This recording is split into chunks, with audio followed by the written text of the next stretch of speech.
Hello' everyone, good morning. কি খবৰ আপোনালোকৰ? আশা কৰোঁ সকলো ভালে আছে। এয়া ৰাতিপুৱাই গৰম পানী গিলাচ খাই লৈছোঁ, গা পা ধুই আজৰি হ'লোঁ। এয়া ব্ৰেকফাষ্ট কৰিও আজৰি। ভাবিলোঁ আজি ঘৰতে অকণমান স্পা কৰোঁ। স্পা কৰিবলৈ লৈছোঁ। ক্ৰীমখিনি ওলোৱাৰ আগতে বাতিটোতে অকণমান মজুল লৈ লৈছোঁ আৰু এয়া স্পা ক্ৰীমখিনি গোটেইখিনি ধুনীয়াকৈ উলিয়াই দিছোঁ। কিমানটো লাগে সেইটো মই গম পোৱা নাই এতিয়ালৈকে, সেইকাৰণে মই গোটেইখিনিয়ে উলিয়াইছোঁ। যদি থাকি যায় কৰিব আৰু মাহঁতে কোনোবাই। আৰু ইয়াতে অকণমান ভিটামিন ই কেপচুলো দিছোঁ, মানে চুলিখিনি যিহে মানে সৰিছে বা কিবা কিবি বহুত প্ৰব্লেম হৈছে, সেইকাৰণে গোটেইখিনি দি মিক্স কৰি লৈছোঁ। অকণমান ইয়াতে মই গাখীৰো এড কৰিছিলোঁ, আপোনালোকেও কৰিব পাৰে। আৰু এয়া মোৰ স্পা নকৰা আগৰ এয়া মানে মুখখন, এইফালে মা সুমন বা সকলোবিলাক আছে। ইমান বেছি গৰম পৰিছে আজি। স্পাটো সুমন বাই পিছে কৰি দিলে দেই ৰাইজ। স্পা কৰি পিনে ওপৰৰ খুৰীয়ে টেঙা খাবলৈ মাতিলে, ৰাবাব টেঙা। এইটো বছৰ প্ৰথম, মানে এইটো ছিজনৰ প্ৰথম ৰাবাব টেঙা খাম। ইমানেই টেষ্টি আছিলে ৰাবাব টেঙাটো খাবলৈ। আৰু এইফালে মোক দেখি খুৰীহঁতে হাঁহিছে আৰু ঘৰতে স্পা কৰিলোঁ। যিহেতু পাৰ্লাৰৰ অকণমান শিকিছিলোঁ, কেনেকৈ স্পা কৰিব লাগে সেইখিনি গোটেইখিনি মেথডখিনি জানো, কিন্তু একদম পাৰ্লাৰৰ লিখাটো নহয় আৰু। এইফালে আমাৰ মা গাটো বেয়া যদিও মানে আৰু অকণমান আছে, এয়া কিবা কিবি কৈ আছে মায়ে। টেঙা খাবলৈ আহিলে, ওপৰ খুৰীয়ে টেঙা খাবলৈ মাতিলে। টেঙা দেখিছে ইমান ধুনীয়া আছিলে টেঙাটো খাবলৈ। আমি মানে অকণমানি আছিলে টেঙাটো, সেইকাৰণে যেনেকৈ খায় ৰাবাব টেঙা তেনেকৈ নাখায়, একদম কমলা টেঙা খোৱাৰ আগতে খালোঁ। খুব বেছি টেষ্টি আছিলে। আৰু আপোনালোকে এইটো ছিজনৰ কমলা টেঙা খালেনে ৰাইজ জনাবচোন। আৰু এইফালে টেঙা চেঙা খাই ঘৰলৈ আহিছোঁ। আলহী আহিলে মানে আমাৰ ঘৰলৈ। কোন আলহী আহিছে দেখাম বাৰু, আপোনালোকে চাই থাককচোন। কি খবৰ? ভালকে কোৱা, কি খবৰ? ফেন চলাবলৈও নিদিয়ে নাই, একদম এচিহে লয়। ইমান ঠাণ্ডা বতৰত এচি লগাই দিছোঁ। বোলে ফেন নালাগে বোলে, এচি লাগে বোলে। আমি গৰম দিছে বোলে তাৰ। আৰু এয়া ৰাতি ভাত সাজ বনাবলৈ লৈছোঁ। এয়া লাওটো আনিছিলে মানে ভণ্টিয়ে, অথনি দিনত তাহাঁতি আহিছিলে, তাহাঁতক ভিডিঅ'টো ওলাবলেই নহ'লে। মই এটা বাৰ্থডে পাৰ্টিলৈ যাম, সেয়া ভাবিলোঁ অকণমান সোনকালে ভাতকেইটা বনাই দিওঁ। ইমানেই টান, ইমানেই বুঢ়া লাওটো। আমি প্ৰথমতে ভাবিছিলোঁ একদম কোমলীয়া হ'ব, কিন্তু এয়া কটাৰ পিছত গম পাইছোঁ এই সৰুটো অকণমান বুঢ়া হৈছেগৈ, মানে ইয়াতকৈ সৰুকৈ খাব লাগিব চাগে। কিন্তু এইটো অকণমান কোমলীয়া। এইটো মানে আমাৰ যিটো লোকেল জাতিলাও হয় সেইটোৱে আৰু। এইটো জাতটো বেলেগ, বগাটো অকণমান দীঘল তিয়ঁহ টাইপত। সেইটো অকণমান বুঢ়া, সেইটো অকণমান সৰুতে খাব লাগিব। আৰু এইটো দেখিছেনে, নখ মাৰোঁতে মানে নখটো ইমানেই জোৰ লাগিছে নহয়, নাজানো। ভণ্টিহঁতেও আচলতে গম নাপাই চাগে, তাহাঁতি কোমলীয়া বুলিয়ে ভাবিছিলে।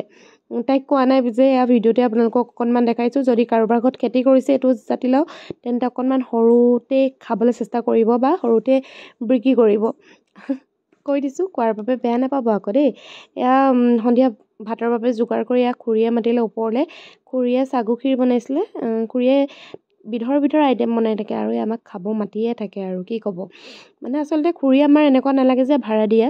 খুৰী আৰু আমাৰ সম্পৰ্কটো একদম ঘৰুৱা এটা সম্পৰ্ক লেখীয়া হৈ গ'ল। আৰু খুৰীহঁতৰ ৰুমতে মাক অকণমান নখকেইটা চফা কৰি নেইল পলিচ লগাইছোঁ, মানে মই লগাইছিলোঁ, মায়ে কৈছে যে মোকো লগাই দে। সুমন বাই চফা কৰি দিলে। মই চুলিখিনি মেলি থৈছোঁ কাৰণে শুকাবৰ কাৰণে, আৰু চুলি মেলি মাক নেইল পলিচ লগাই দিছোঁ। আৰু মাৰ নখকেইটা অকণমান সুন্দৰ কৰি দিছোঁ। আৰু প্ৰায় বিয়া হোৱাৰ পৰা প্ৰায় মাক মানে ময়ে নেইল পলিচ লগাই আহিছোঁ।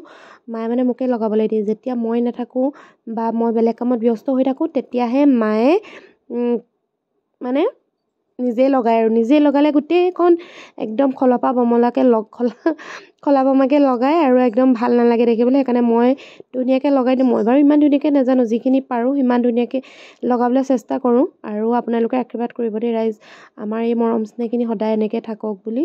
আৰু মায়ে কাৰোবাৰ লগত ফোনত কথা পাতি আছে, আৰু তেওঁ ক'ৰবাত গ'লে মই কেতিয়াবা ড্ৰেছৰ লগত মিলাই নেইল পলিচ লগাই দিওঁ।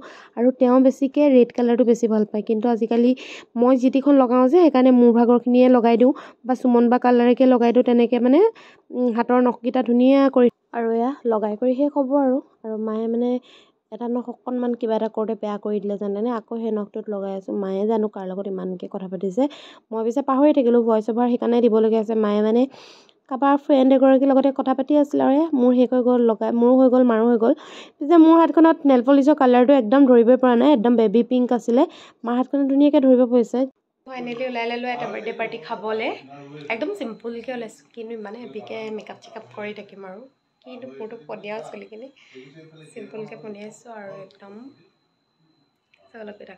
এফালে আমাৰ বাৰ্থডে গাৰ্ল আজি আমাৰ সুমন বাৰ আতৰিকৰ জীয়েকৰ বাৰ্থডে আছিলে প্ৰথম বাৰ্থডে তাইৰ জন্মদিনৰ বহুত বেছি শুভকামনা থাকিল এফালে আমি সকলোবোৰ আহিছোঁ বহি আছোঁ ধুনীয়াকৈ আপোনালোকে চাই থাকক ভিডিঅ'টো আৰু আজি হ'ল নেক্সট দিনা পিছবেলালৈ আমি ওলাইছোঁ ডিব্ৰুগড়লৈ বুলি ডিব্ৰুগড়ত আমাৰ আইতা আছে আইতা অপেক্ষাত এডমিট হৈ আছে এফালে মামী মই এনেকৈ আহিলোঁ সেইফালে দেখিছেনে অপেক্ষাৰ পৰা ধুনীয়াকৈ ব্ৰহ্মপুত্ৰ নদীৰ মানে এটা ধুনীয়া ভিউ তাত পায় মই দিনত হোৱাহেঁতেন ধুনীয়াকৈ দেখাব পাৰিলোঁ হ'লে কিন্তু দিনত নোৱাৰিলোঁ এইফালে আমাৰ সুমন বাহঁত আছিলেহি মানে আছিলেগৈ আইতাৰ ওচৰত আৰু আমি অহাৰ বাবে সুমন বাই আমাক চাহ বনাই দিছে সেইফালে আৰু আলহীক শুশ্ৰূষা কৰিছে বোলে আইতা সোনকালে ভাল হওক আপোনালোকে আশীৰ্বাদ কৰিব আপোনালোকে ভাবিছে চাগে অকল বেমাৰৰ ভিডিঅ'ই দেখাই থাকোঁ মানে বেমাৰৰ লগত ৰিলেটেড ভিডিঅ'ই দেখাই আছোঁ আপোনালোকক মানে আমাৰ ঘৰখনত এনেকুৱাই হৈ গৈছে আৰু এইফালে ডিব্ৰুগড় এটা পূজা মণ্ডপ আপোনালোকক অকণমান দেখালোঁ এইফালে নাৰ্ছ বাইদেউ আহিছে অকণমান কিবা কিবি চেকআপ কৰিবলৈ চেলাইন লগাব এতিয়া এইফালে আমাৰ আইতাক মই কৈছোঁ যে আইতা হাই কৈ দিয়া আইতাই অকণমান টিভি চাইছে হাই ক'ব ৰ'ব আপোনালোকক চাই থাককচোন আপোনালোকে আৰু আপোনালোক সকলোৱে মৰম দিব বুলি আশা থাকিল মাইফালে চাই দিয়ক বেমাৰী চব বেমাৰীয়ে ৰখিবলৈ আহিছে আইতা হাই কৰি দিয়া